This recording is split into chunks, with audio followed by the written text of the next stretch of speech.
If AI is reshaping the future of intellectual property, what does this mean for the way we store, protect, and truly own our digital data?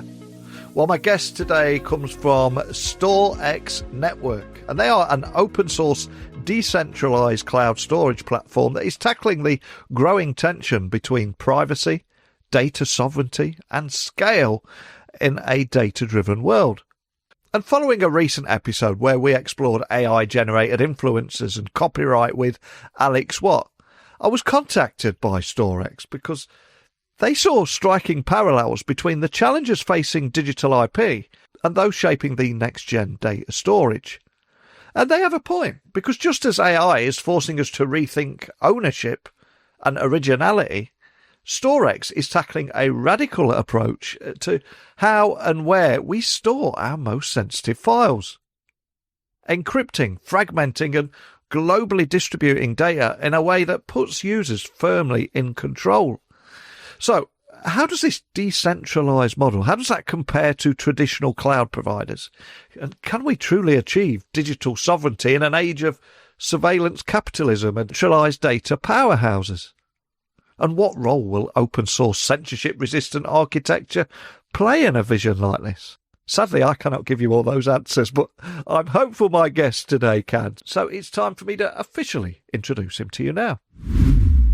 So a massive warm welcome to the show. Can you tell everyone listening a little about who you are and what you do? Good afternoon, everyone. Thank you very much for accepting me to your podcast. My name is Murphy John, and I work with StorX. So at StorX, I work in ecosystem development. That means my job is to get in more people and users to the platform to use it and secure the system more private and have a privacy-based service to store the important files. Well, it's a pleasure to have you join me on the podcast. You're in sunny Dubai right now. How hot does it get this time of year?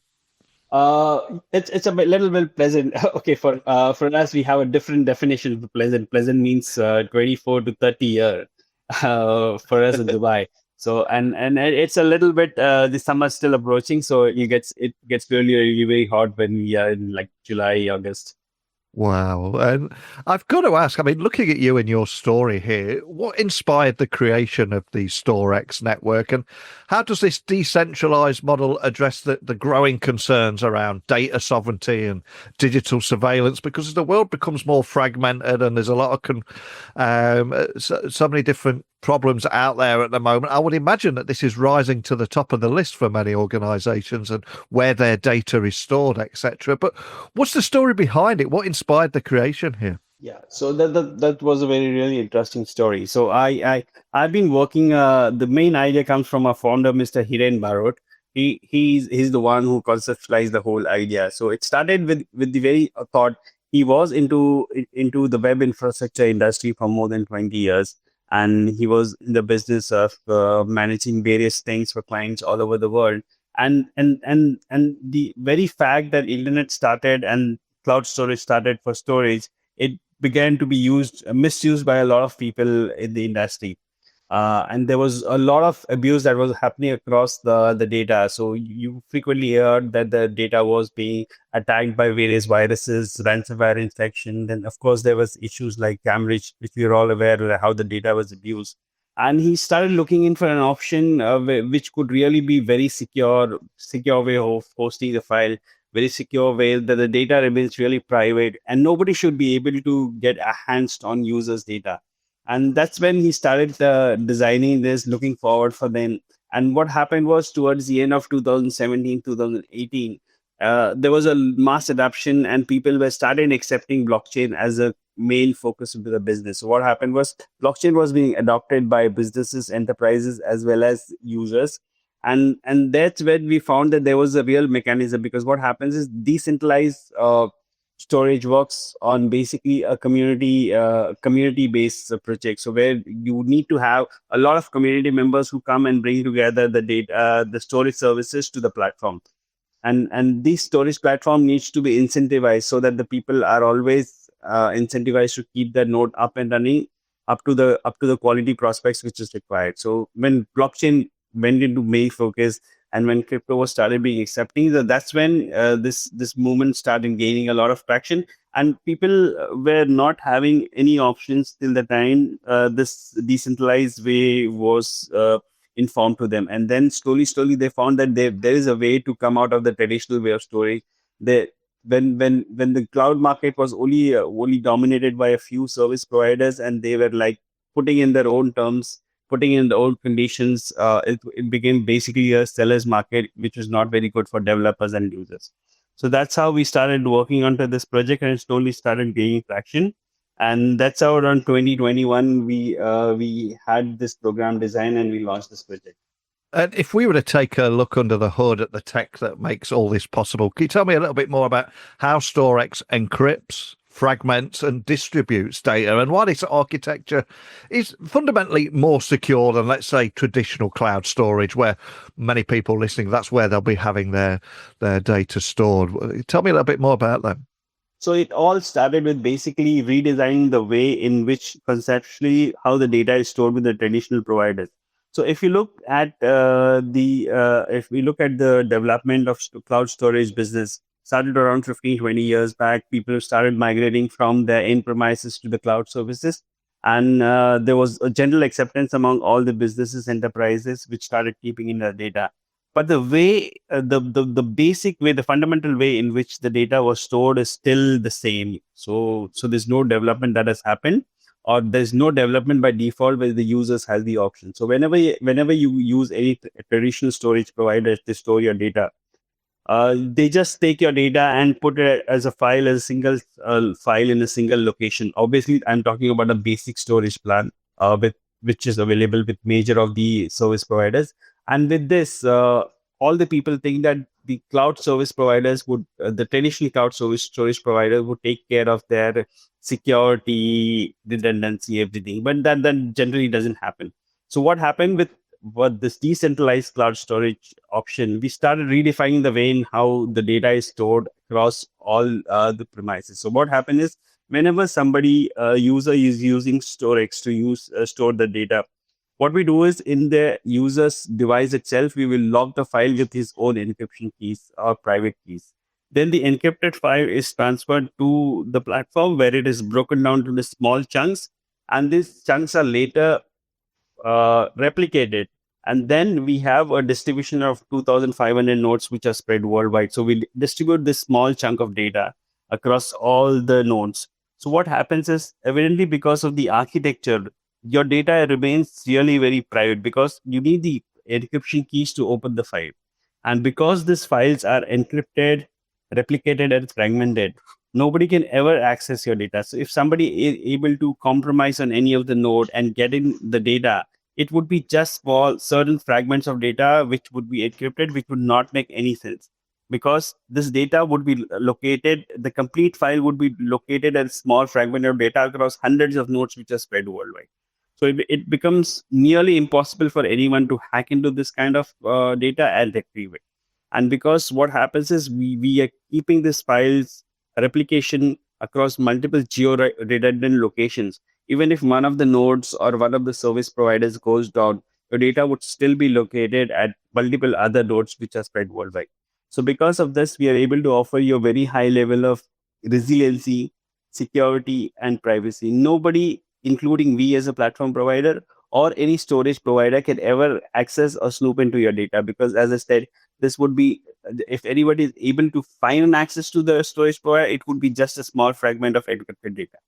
So that makes us really very different from those or the traditional cloud service providers who use the same traditional way.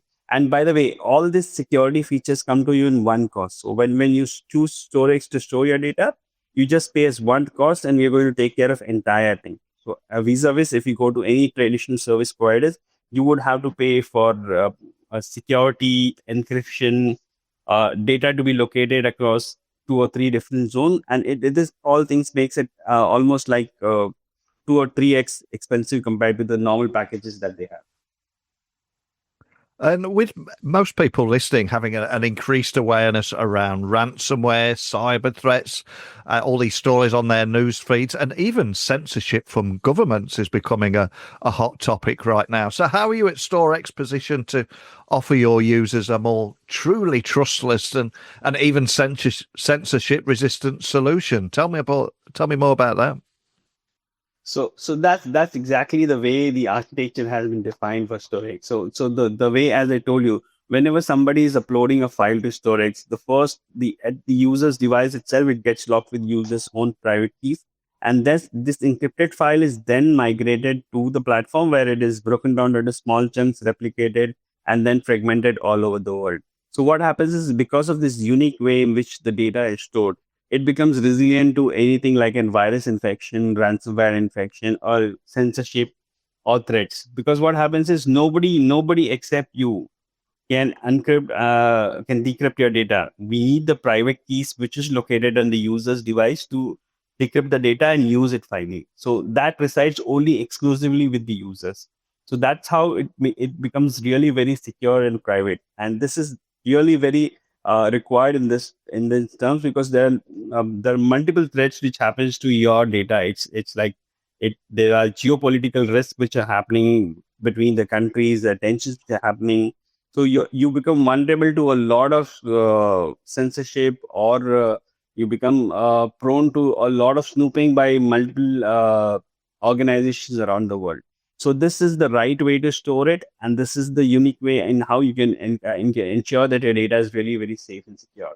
And one of the things I focus on this Daily Tech podcast every day is around the ROI of technology and expensive tech projects. And one of the things that put you guys on my radar was when I learned that you had said that I think it was 70 to 90% more cost effective than conventional storage platforms, which is just a huge figure, huge stat on its own. But what makes this possible, and who stands to benefit the most from this?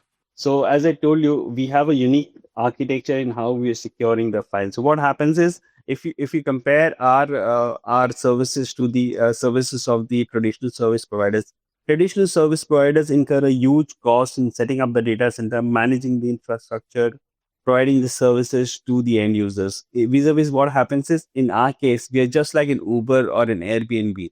So we source our storage from an existing service providers who work as community members or join in as node operators. So because of the use savings that we have in procuring the storage, in providing it and releasing it to the users, we are able to offer this in a very, very cost effective way. The second most important thing is, when we look at the cost over a long period of time, when we look at the cost of the traditional cloud service provider, there is a storage cost and there is a egress cost. Basically, the storage cost remains constant because you have constant data, and egress cost is every time you access your data, you pay additional fee for the service provider for accessing the data and the bandwidth that is generated because of this access. So what happens is, we are almost like because since we are using a unique way in which we are storing the data and retrieving this and providing this to the user, we are able to design the system in such a way that the egress cost remains really, really low. And if you compare this to any of the traditional service providers, the egress cost is where is going to be they're going to charge you a very high fees, and sometimes it really becomes you're not able to understand the way in which the charge is made. It's like reading Greek whenever they send across the book, the invoice to you. So our egress remains very simple. We give users a very generous amount of egress with every data that they store, and it becomes really standard for them. So with us, when you store the data with us, you can have the visibility of the cost, which storage cost and the egress cost over a long period of time, and you're not charged unnecessarily. So this is the way how we work with developers, and developers are able to store in any way. They can store the data and make huge savings in the egress cost. So that makes us really, really a very cheap alternative compared to the traditional cloud on the long run. And this is in this way we are able to give a lot of savings to the developers who put in a lot of SaaS-based application. Because what happens is, over the period of time, if you look at any cloud bill, the egress cost is the major cost that they have to incur over the period of time. And as your user and your user base grows, your egress cost grows. And because of this, your cost for storage also grows. So we are able to cut down to this cost and make it really, really cost efficient for the developers. And this really benefits for them. I would tell you about a use case where we work with one of the SaaS-based providers, an IoT SaaS-based providers for Canada. He launched a project, and when he was designing a project, he was taking into account the cost of egress and the cost of storage, and he felt that the cost is going to be really very high. And then we were able to work with them and bring down the cost to 60 to 70%, and he was able to offer these services at a much more cheaper level to his end user customers. So the result was, because of this cost cutting, he's able to offer give the cost savings to the users, and the service becomes cheaper, and he's able to onboard more users. So that this becomes really win-win for everyone.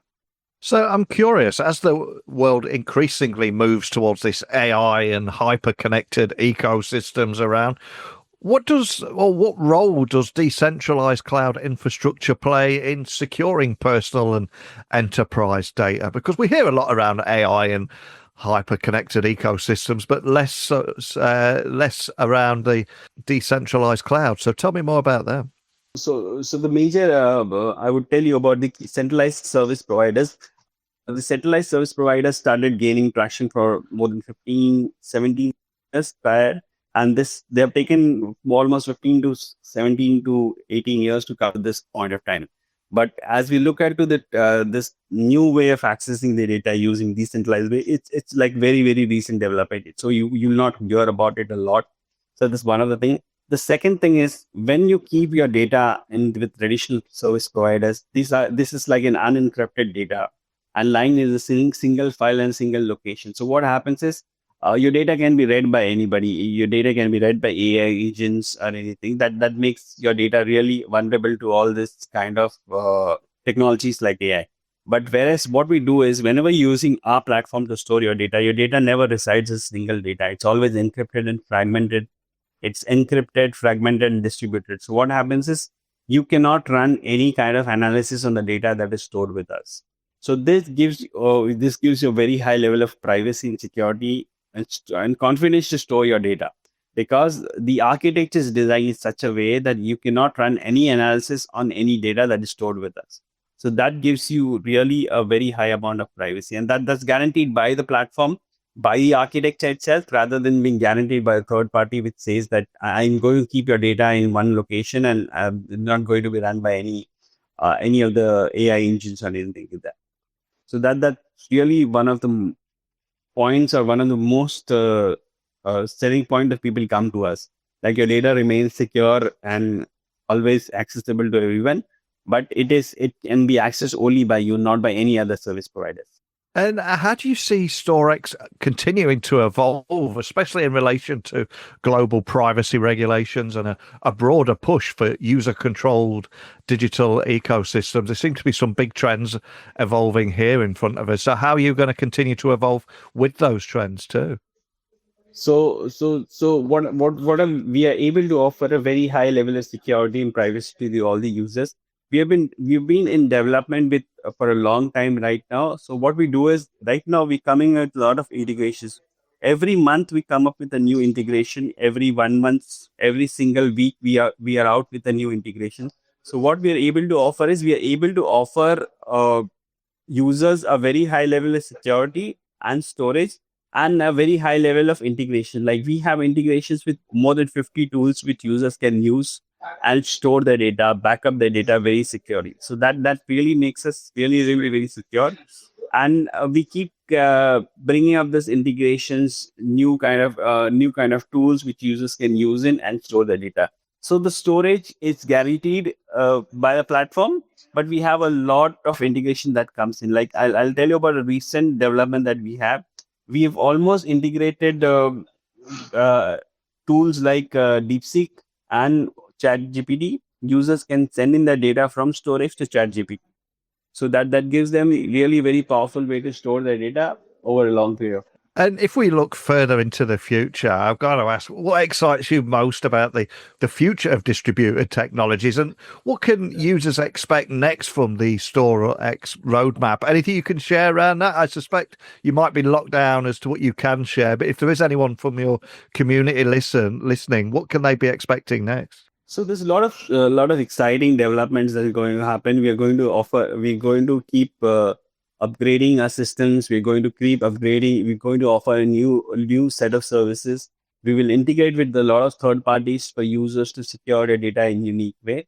So that's something that we are really exciting about. And then there's this mainstream adoption that is being happening to the decentralized storage platform.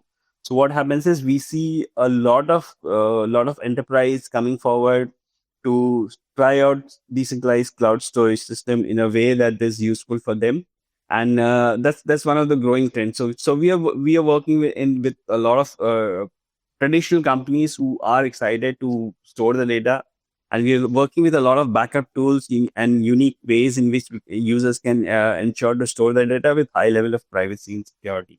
That's something that is there in our roadmap. We will be coming with a lot of interesting partnerships that are there. We have in a roadmap to launch a mobile app which would be launched very soon. We have a roadmap that we will be launching Google Workspace integration. So very soon people will be able to integrate Google Workspace completely on StorX and keep taking up the data automatically.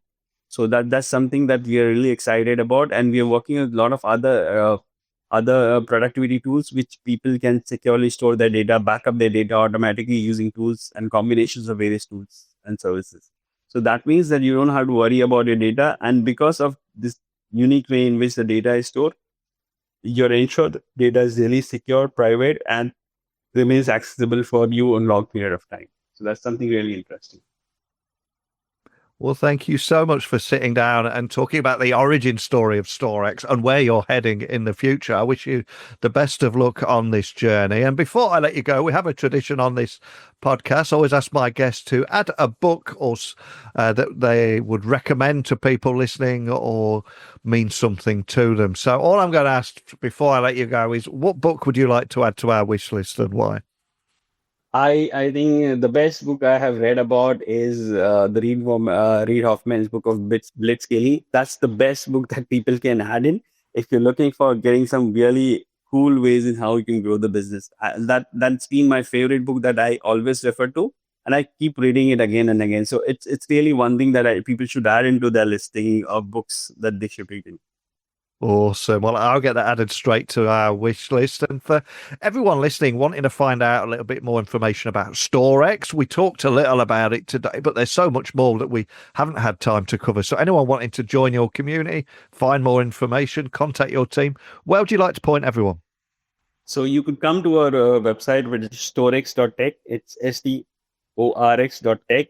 They can visit our socials. That's x.com/StorX Network. And we are active on all the social media channels. So, but storx.tech is the website, and x.com/StorX Network is the channel which they can follow for latest development trends and happenings in StorX. Well, so many big takeaways from our conversation today. But from my side, I just love discussing with you how your technological innovations are helping to reshape data storage, akin to how AI is transforming IP rights too. Great story behind it. Wish you the best of luck for the future, but just thank you for joining me today. Thank you very much, and have a great day, and we appreciate your time.